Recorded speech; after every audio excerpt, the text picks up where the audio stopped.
Olá, seja muito bem-vindo a esse curso de LibreOffice. Nós vamos aqui estudar esse pacote de escritório que é um software livre. Mas antes, deixa eu me apresentar, eu sou o professor Maurício Franceschini, professor de informática aqui do Gran Cursos Online, formado em Ciência da Computação como bacharel e também atuo no Tribunal de Justiça do Distrito Federal dos Territórios como servidor público desde 1999, sendo que desse tempo foram muitos anos trabalhando na área de informática também, como supervisor, como gestor, também na área técnica. Então a gente tem aí uma experiência para compartilhar com você desse assunto que com certeza será cobrado aí na sua prova. Muito bem, nós vamos fazer aqui algumas introduções a respeito desse pacote de escritório, o LibreOffice. E é exatamente o que ele é. Olha lá na tela então. O LibreOffice é um pacote de escritório. O que significa isso? Muitas vezes em prova, o examinador vai cobrar qual a categoria do software que está ali sendo analisado.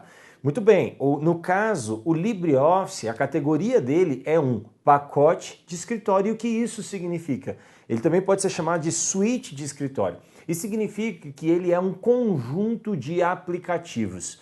Veja só, às vezes a gente usa alguns sinônimos. Então você vai me ouvir falar aplicativo, software, programa, sistema. Então tudo isso aqui vai ser sinônimo, tá? Mas geralmente aqui a gente vai falar aplicativo. Então essa suíte, esse conjunto de escritório, ela é na verdade um conjunto de aplicativos. E nós temos várias funcionalidades nesses aplicativos que eu quero mostrar para você. Por exemplo, olha lá na tela, nós temos aplicativo que trata de edição de texto, aplicativo que trata de planilha eletrônica e também aplicativo que trata de apresentação de slides. E é importante você saber que esses são os três tipos principais de funcionalidades cobradas em prova em um pacote de escritório. Quando a gente fala pacote de escritório, você lembra também de um muito conhecido que é o Microsoft Office. Muito bem, o Microsoft Office é o pacote de escritório da Microsoft. E o LibreOffice é um pacote de escritório concorrente. E ele também vai ter os seus aplicativos. E olha, não são apenas esses três aplicativos que nós temos no LibreOffice. Nós vamos ter também aplicativo de equações matemáticas, que é o Math, ou Math. Nós temos também aplicativo de desenho, que é o Draw. Aplicativo de banco de dados, que é o Base. Então nós ainda temos mais três aplicativos que compõem essa suíte, que compõem esse pacote de escritório, que é o LibreOffice, portanto. E em prova, o examinador pode cobrar assim. Muitas vezes ele vai colocar então que o usuário tem algumas tarefas e para essas tarefas elencadas você tem que relacionar os softwares que são adequados. E aí ele vai colocar, por exemplo, no caso, uma tarefa para edição de relatórios, de edição de pareceres, edição de documentos e cartas. Então você vai precisar de um aplicativo editor de texto, como você está vendo aí na tela. Pode continuar aí na tela, olha só. Então ele vai cobrar também cálculos matemáticos com demonstrações em planilhas, em gráficos de pizza ou gráficos de barra. Então você precisa de um software que é um software de planilha eletrônica. E ele vai falar então de um documento que seja capaz de criar slides para apresentação em público, para determinada plateia. Então você vai precisar de aplicativo de edição, de apresentação de slides. E é isso que nós vamos ver aqui. Nós temos então aqui outra característica do LibreOffice. E aqui agora, veja só, se por um lado a gente identificou a categoria dele como uma categoria que é um pacote de escritório, que tem funcionalidades de edição de texto, de planilha eletrônica e também de apresentação de slides, nós também nos deparamos com algumas questões com uma outra classificação de software. E é essa que você está vendo aí na tela, olha lá. Então nós temos também uma outra forma de classificar o LibreOffice. O LibreOffice é também um software livre. Como software livre, ele é também um open source. E o que isso significa? Isso significa que, como open source, ele é um código-fonte aberto. E o que é um código-fonte aberto? Código-fonte aberto significa que ele tem, então, o seu código aberto ao público. O que isso significa? Deixa eu explicar para você. Código-fonte é a receita de bolo de um software. Como assim a receita de bolo? Olha para um bolo. Quando você vai fazer um bolo, você precisa seguir uma receita. E aí na receita tem listando os ingredientes e tem também o passo a passo para você então preparar aquele bolo. A gente não come a receita, a gente come o bolo. Então depois que o bolo fica pronto, a gente come o bolo. Da mesma forma o software. O software, para ele ficar pronto, antes disso, precisam ser escritas várias instruções numa linguagem de programação. Existem várias linguagens de programação. E aí, com essas instruções escritas, é feita a compilação dessas instruções, gerando então um software. Veja, o código-fonte são essas instruções que foram usadas para criar o software, como se fosse a receita de bolo do software, ok? Então é assim que nós usamos esse conceito de código-fonte. Acontece o seguinte, no caso de um software comercial, o código-fonte é o segredo comercial da empresa.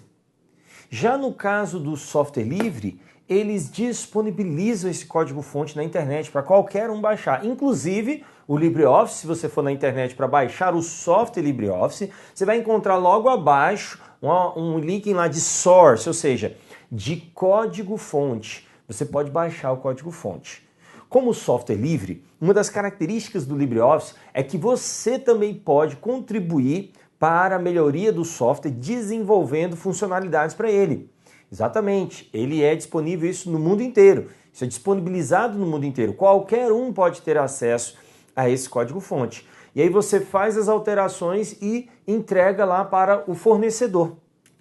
O fornecedor vai analisar aquilo que você fez e vai verificar, não, isso aqui que ele fez é pertinente. Nós vamos implementar isso na próxima versão do software. Nós vamos redistribuir essa modificação. Tá certo? Então isso que é a característica do LibreOffice, ele é um software colaborativo, ou seja, ele é um software que permite que pessoas no mundo inteiro contribuam para o seu desenvolvimento, tá certo? Muito bem, então essa é uma classificação em relação à sua licença de uso, é um software livre, ele é gratuito, você baixa ele gratuitamente, não é cobrado por isso, ele pode ser modificado, pode ser alterado, ok? Vamos ver mais características. Você está vendo aí na tela? Esse bichinho esquisito aí, né? Esse bichinho aí é um GNU, né? Um bicho, né? Claro, você está vendo aí? Um GNU. Esse é o símbolo do software livre. O software livre, ele tem uma fundação chamada Free Software Foundation e ela adotou como símbolo esse bichinho, que é um GNU, com base no projeto original de um cara chamado Richard Stallman, um americano, que ele fez então esse primeiro lançamento assim de um software livre, que era então o GNU, que seria então um sistema operacional que ele estava lançando. Na mesma época, lá na Finlândia, surgiu o Linux, com o Linus Torvalds. Então, também com o conceito de software livre. Só que o Richard Stallman se juntou ao Linus Torvalds para fazer esse projeto junto, e hoje a gente vê assim, GNU Linux, é justamente porque é um projeto em conjunto. Mas o Richard Stallman se dedicou especialmente não a desenvolvimento de softwares, mas sim ao projeto de uma fundação que defenderia os direitos do software livre. E aí ele virou, né, esse ativista dos softwares livres e criou essa fundação e colocou o GNU, então, esse símbolo aí, como o símbolo do software livre. Isso aí é só uma curiosidade para você saber a respeito, né, dessa questão de software livre. Vamos lá, olha lá na tela. Nós temos, então, mais características. Bom, como o LibreOffice é um software, ele então vai ser instalado em um sistema operacional. E aqui está um ponto muito importante que as pessoas confundem. As pessoas, muitas vezes em sala de aula, viram e falam, professor, o LibreOffice é Linux? Ah, opa, peraí, não é bem assim. LibreOffice é Linux? O que você está querendo dizer com isso? Então as pessoas confundem. Linux é o sistema operacional, onde vai rodar vários softwares, vários aplicativos. Um deles é o LibreOffice. Por outro lado, é importante você saber, como você está vendo aí na tela, olha lá, O LibreOffice, ele tem a sua versão que roda no Windows, ele tem a versão que roda no Linux, ele tem a versão que roda no Mac OS X da Apple. Isso significa que ele é um pacote de escritório que é multiplataforma, ou seja, ele foi feito para vários sistemas operacionais, não somente o Linux. Agora, o interessante é que quando você baixa uma distribuição do Linux, geralmente vai ter lá o LibreOffice instalado já. Ele já é embutido na distribuição da maioria dos pacotes Linux aí quando você vai instalar o sistema Linux, tá? Por isso que confunde muito, mas ele também é feito para o Windows e você vai encontrar então lá no site do fornecedor a opção de baixar o LibreOffice para Windows também, tá legal? Muita atenção aí, cuidado, porque isso aqui costuma ser questão de prova. E o examinador sabe que isso confunde, as pessoas confundem esse conceito e aí acaba então sendo cobrado com frequência. Portanto, ele roda em Windows. Veja só, ele vai falar assim, por ser um software livre, o LibreOffice não pode ser instalado no Windows, que é um software proprietário. Tá errado. Tá errado por quê? Porque ele tem a versão para o Windows. Um software livre pode rodar em um sistema operacional proprietário, não precisa só ser no Linux não, tá bom? Muito bem, vamos ver mais características.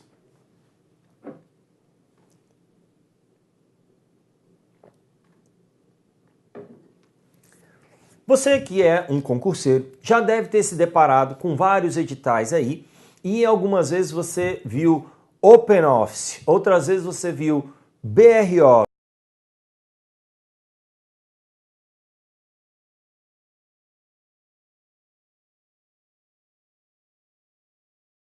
Afinal de contas, qual é o nome desse aplicativo? São aplicativos diferentes?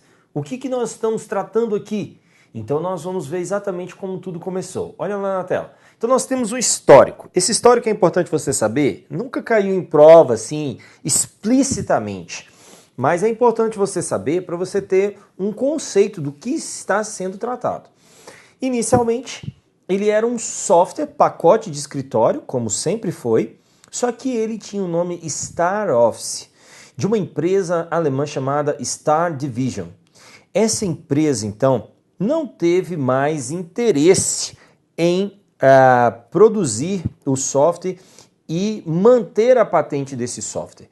E o que aconteceu? Ela cedeu os direitos autorais, cedeu o código-fonte para organizações sem fins lucrativos que iriam então desenvolver esse software de uma maneira aberta.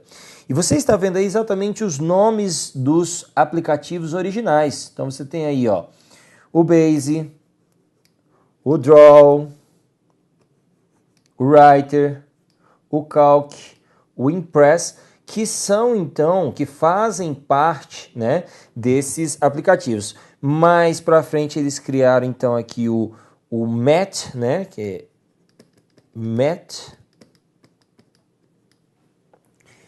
que é o de criação de fórmulas, para você escrever fórmulas matemáticas, equações e tudo mais. Então ele era já o pacote formado, só que aí não deram continuidade a ele e o que fizeram? Eles então cederam para uma organização, a OpenOffice.org, que então teve interesse em dar continuidade ao projeto e o chamou de OpenOffice. E ele era patrocinado pela Sun Microsystems. A Sun Microsystems, ela é a criadora do Java. Java é muito conhecido hoje em dia na internet, nos aplicativos móveis. Então o Java está embutido, é uma plataforma, né, de uma linguagem de programação e que faz o processamento com uma máquina virtual dessa linguagem de programação. Isso roda nos navegadores, isso roda instalado no computador, isso roda nos celulares. Hoje em dia isso está sendo aplicado também nos GPS e uma série de outras aplicações. E aí essa Sun Microsystems era a patrocinadora então desse projeto, do projeto OpenOffice.org, e ficou muitos anos assim, e em vários editais nós encontramos esse nome, né, em editais passados, OpenOffice. Muito bem, mas olha o que aconteceu, olha lá na tela então. Então nós temos o seguinte, O OpenOffice veio ser registrado aqui no Brasil. E aí, esse OpenOffice, quando foi registrado no Brasil, encontraram uma patente já do nome OpenOffice e não puderam registrar, então tiveram que registrar como BROffice. Mas veja que os aplicativos continuaram os mesmos. BROffice foi apenas a tradução para o português. Tá? O BROffice foi apenas a tradução para o português.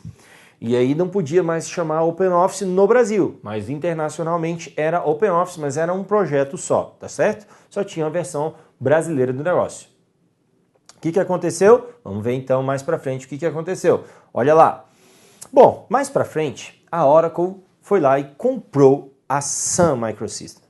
A Oracle compra a Sun Microsystems e aí o que acontece? O pessoal da diretoria lá do projeto OpenOffice.org não gostou a forma como a Oracle conduziu então o projeto, o patrocínio e tudo mais. O que eles fizeram? Eles racharam com a Oracle. E aí, como era software livre, eles puderam então copiar o código, puderam modificar o código e deram um novo nome para esse projeto. E o projeto então hoje se chama LibreOffice, como você está vendo aí. E desde 2010 então nós temos o LibreOffice, que não é mais da OpenOffice.org, mas é dessa fundação, The Document Foundation. Ele veio para o Brasil e foi registrado como LibreOffice no Brasil, portanto você não acha mais BROffice para baixar, você só acha o LibreOffice, que é a versão atual desse aplicativo. Muitas vezes em prova, em editais, né, você vai encontrar ainda alguns editais cobrando o nome antigo, isso é de forma errada, né? Por quê? Porque hoje em dia é LibreOffice e não mais BROffice, tá ok? Então esse é um histórico para você entender, desde 2010 então que nós temos aí o LibreOffice com esse nome, e em prova nós estamos nos deparando agora já com esse novo nome, ainda bem que vários já estão atualizando para esse novo nome. Joia, vamos ver outras características, olha lá. Bom, uma das coisas importantes que a gente precisa saber são as extensões de arquivos desse aplicativo. Como assim? O que são extensões de arquivos? É importante você saber que todo arquivo tem um nome que o usuário dá para ele. Só que além do nome, ele tem uma extensão. Você tem um nome ponto extensão. O que isso significa? Isso significa que aquela extensão está dizendo a que família de aplicativos aquele arquivo pertence. É como se fosse o nosso nome e o nosso sobrenome, né? O nosso nome identifica quem nós somos e o sobrenome identifica a que família nós pertencemos, não é verdade? E aí nós temos lá, dessa forma, olha lá então, você tem carta.odt. Carta é o nome do arquivo, .odt é a extensão do arquivo. Então é sempre assim que a gente vai encontrar. E aí nós vamos ter a extensão do Writer. O Writer é o aplicativo editor de texto, por isso você está vendo aqui texto. Tá? E a extensão dele é ODT, Open Document Text, ou seja, um documento aberto de texto. Nós temos também o Calc, que é então o software de planilha eletrônica do LibreOffice. E você vê então, né, planilha. E aí nós temos o ODS, que é Open Document Spreadsheet, ou seja, documento aberto de planilha. Temos também o Impress, que é um aplicativo de apresentação de slides. E nós temos a extensão dos arquivos desse aplicativo, que é então a ODP, ou seja, Open Document Presentation, documento aberto de apresentação. Veja que todos eles são documento aberto, tá? Isso significa que é um formato de software livre, por isso que é documento aberto. E todos eles pertencem a uma família, que é a família ODF, como você está vendo aí na tela. A família ODF é a família Open Document Format, não é Open Document Family não, tá? É Open Document Format, ou seja, é o formato de documento aberto, tá certo? Então, quando a gente vê em prova, e esse ODF já caiu em prova, cuidado, ele não é uma extensão. Você não vai encontrar um arquivo com a extensão .odf, não. Significa que o ODT, o ODS, o ODP, todos eles são ODF, pertencem a essa família ODF, tá legal? É um formato de documento aberto, porque pertence então a essa família de arquivos abertos de software livre, tá joia? Muito bem, vamos agora ver mais características. Olha lá, nós temos o seguinte, o LibreOffice, ele tem a sua compatibilidade com o Microsoft Office. O que isso significa? Que os arquivos do LibreOffice podem ser trabalhados no Microsoft Office e vice-versa. Tá? Isso é muito importante. Há questões interessantes sendo criadas e cobradas com base nesse conceito aqui, no conceito de compatibilidade entre os aplicativos. Eu não diria que a compatibilidade é 100%, mas nas principais funcionalidades ela é 100%. Por exemplo, para você abrir, editar e salvar arquivos, então isso é compatível, tá? Então é importante você saber. E aqui é importante você saber que você, se está numa máquina com um determinado aplicativo, você pode abrir os arquivos daquele outro. Por exemplo, um colega seu te manda um arquivo que ele fez no Linux. Ele te manda um arquivo de texto do Writer. E na sua máquina, a sua máquina é então um Windows e tem o Microsoft Office. Você vai poder abrir aquele documento de texto na sua máquina que é o Windows com o Microsoft Office? Vai. Por quê? Porque o Word é compatível com os arquivos do Writer. Então essa compatibilidade e esse tipo de questão está caindo em prova e a gente precisa estar familiarizado com isso, beleza? Vamos ver mais características. Olha só, é importante também a gente entender aqui esse conceito dessa compatibilidade em detalhes. Por exemplo, nós temos os arquivos, nós temos o aplicativo Writer. E o Writer, ele abre, cria, edita e salva arquivos docx. O que é arquivo docx? São os arquivos do Word. É importante você saber que o Writer aplicativo vai abrir, criar, editar e salvar. Como assim? Qual a diferença? Abrir, ele vai abrir um arquivo existente. Criar, ele vai criar do zero um arquivo em branco e salvar como um docx. Então você está no Writer e consegue de um arquivo em branco escolher para salvá-lo como docx. Tem a opção lá. É importante saber isso. Abrir, criar, salvar. E editar é você abrir um arquivo já existente docx no Writer e poder modificá-lo. Você pode modificá-lo, você pode alterá-lo e depois salva aquele arquivo, tá certo? Então é outra característica também. Então você pode abrir, criar, editar e salvar os arquivos do Word no Writer. Por outro lado, olha lá também, essa seta na verdade é vice-versa. Por outro lado, você pode ter aqui o ODT, a extensão ODT do Writer, sendo então aberto, criado, editado e salvado pelo Word. Você vai ter isso também no Calc. O Calc, ele vai então abrir, editar, criar e salvar arquivos XLSX, mas também o Excel vai poder abrir, editar, criar e salvar arquivos ODS do Calc. Da mesma forma, o Impress, ele também vai poder abrir, criar, editar e salvar arquivos PPTX, da forma como o PowerPoint também poderá abrir, editar, criar e salvar arquivos de apresentação do PowerPoint. Veja, então essa compatibilidade é extremamente importante. Dá uma olhada mais uma vez na tela e memorize isso daí que você está vendo, tá? Esse diagrama aí, esse mapa mental, para você lembrar na hora da prova essa compatibilidade. São inúmeras questões que são cobradas a respeito dessa compatibilidade. Você precisa ter em mente isso daí, isso aqui é cobrado com frequência, tá certo? Muito bem. Memoriza isso, tá legal? Faz seu rascunho aí. E aí, nós então vimos esse preâmbulo aqui, né, de LibreOffice. Veja, nós agora vamos adentrar então, propriamente dito, nos aplicativos. Nós vamos começar então, próximo bloco aí, nós vamos começar então com o LibreOffice Calc, importantíssimo para a parte de cálculos com planilhas eletrônicas. Então nós vamos ver isso e depois nós vamos falar do Writer e depois nós vamos falar do Impress. Então é importante que você assista esses vídeos, é importante que você esteja preparado porque isso vai cair na sua prova, ok? Até lá!